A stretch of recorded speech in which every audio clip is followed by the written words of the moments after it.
అలా కూర్చొని ఉంటారు. దాంతో అక్కడ ఉన్న బాలు అయితే అయినా సరే నేను వాళ్ళని వదిలిపెట్టను అని చెప్పి అంటాడు. దాంతో మనోజ్ అయితే అయినా ఒకడు మనల్ని చంపేస్తాడంటే మనకి భయమేదేంట్రా అని చెప్పి అక్కడ ఉన్న మనోజ్ అంటాడు. దాంతో బాలు అయితే అయినా ఎవడు నిన్ను చంపుతానన్నాడు?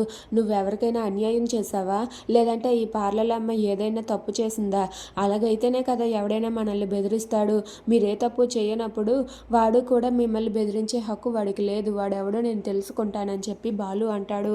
దాంతో రోహిణి అయితే బాలు మధ్యలోనికి నన్ను లాగవద్దు అని చెప్పి అంటుంది. దాంతో అక్కడ ఉన్న ఆ సత్యం అయితే రే వాడెవడో తెలుసుకొని అప్పుడు మాత్రం నువ్వు ఆవేశపడకుండా వెంటనే పోలీస్ కంప్లైంట్ ఇచ్చాయి.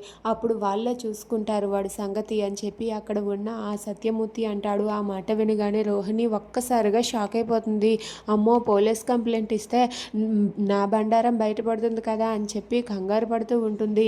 దాంతో అక్కడ ఉన్న రోహిణి అయితే అదేంటి పోలీస్ కంప్లైంట్ ఎందుకు వద్దు అని చెప్పి అంటుంది. దాంతో అక్కడ ఉన్న మీనా అయితే ఏం రోహిణి పోలీస్ కంప్లైంట్ ఇస్తే ఎవరి బండారమైనా బయటపడిపోతుందా ఏంటా? నువ్వెందుకు అంతలా కంగారు పడుతున్నావు అని చెప్పి మీనా అడుగుతుంది.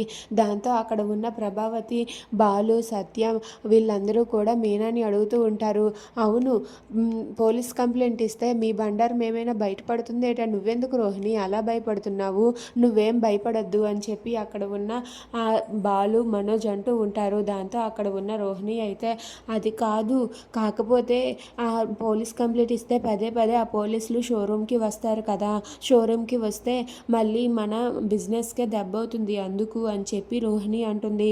దాంతో బాలు అయితే నువ్వేం కంగారు పడద్దు పార్లలమ్మ, ఆ లెటర్లు పంపించిన వాడు ఎవడో, వాడు పుట్టు పూర్వత్వాలు ఏంటో ఇవన్నీ కూడా నేను మొత్తం నిజం వాడి బండారాన్ని బయట లాగుతాను.